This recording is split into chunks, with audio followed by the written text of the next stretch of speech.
ورسوله لا نبي بعده.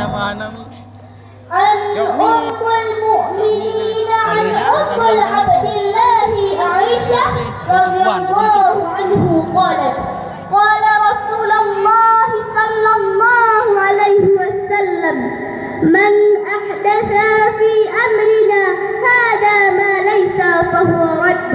أما بعد,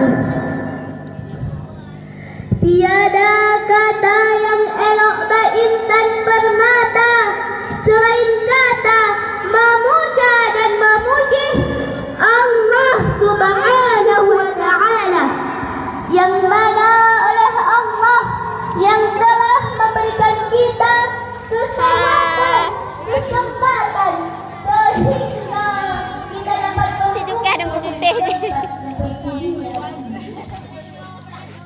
dan Allah pula yang telah menghiasi laut dengan bergelombang, menghiasi alam dengan penuh tumbuh-tumbuhan, menghiasi nama dengan nama Muhammad, dan menghiasi umat dengan umat Islam. Selanjutnya, salawat pernada salam marilah sama-sama kita sanjung-sajikan kepada revolusi Islam sedunia yang bertitel Habibullah dan berpangkat Rasulullah, yang gagah berani terjun di tengah-tengah kaum jahiliyah yang hidupnya sangat miskin lagi bersahaja, tidurnya saja di atas pelepah daun kurma, kadang-kadang sampai berbekas di pipinya. Sarapan pagi seteguk air zam-zam, sepotong roti, kadang-kadang sebutir kurma. Tidak lain dan tidak bukan Sayyidina wa Maulana Muhammad sallallahu alaihi wasallam. Ta'zim wa takriman kami kepada alim ulama mutaqaddimin, ulama mutaakhirin dan ulama mutabain, yang mana oleh mereka yang telah membangun panji-panji Islam sehingga Islam tetap berkembang di seluruh pelosok dunia.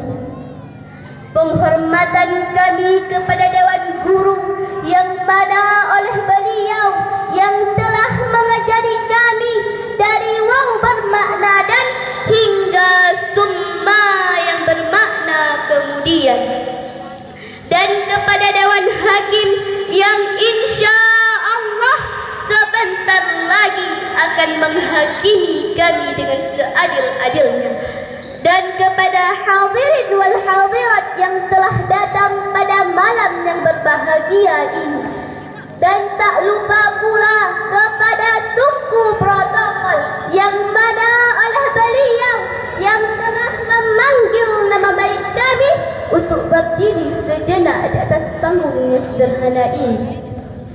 Pada kesempatan yang berbahagia ini, kami ingin mengupas sebuah syarahan singkat yang bertema berpegang pada sunnah Rasulullah dan sunnah Khulafaur Rasyidin. Ma'asyiral muslimin wal muslimat rahimakumullah.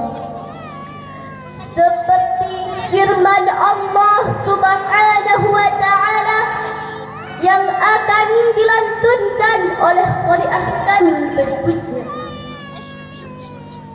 A'udzu billahi minasy syaithanir rajim. Bismillahirrahmanirrahim.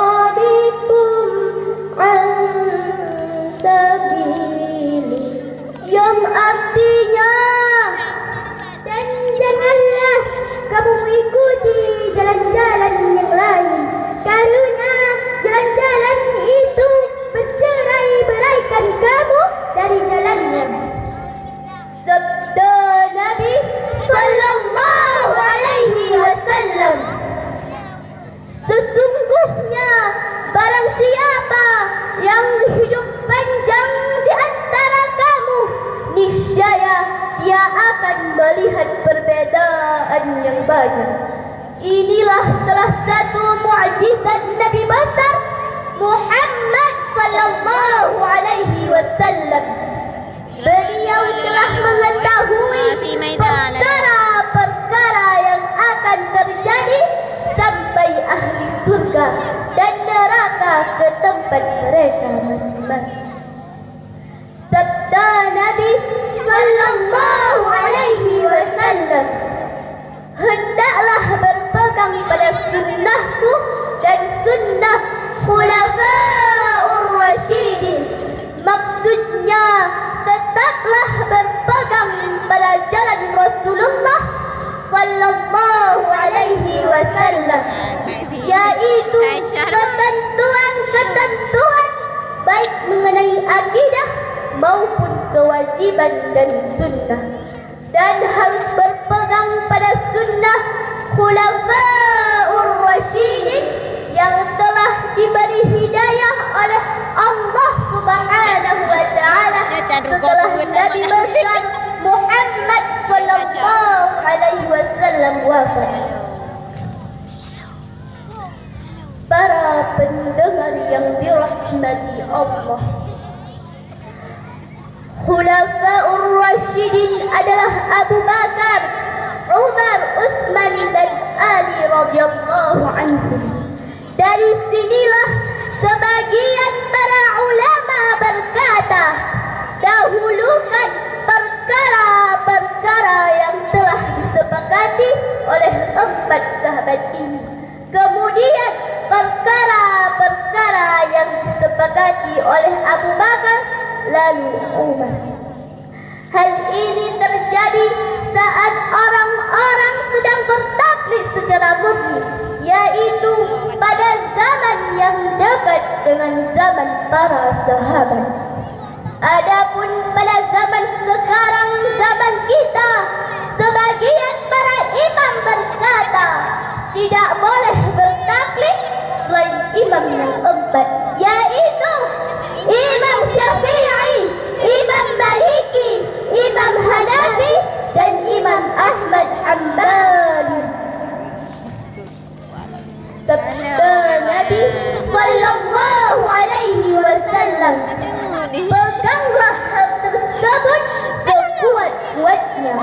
Sabda Nabi sallallahu alaihi wasallam, ini merupakan sendirian bahawa kita harus berpegang teguh pada hal tersebut.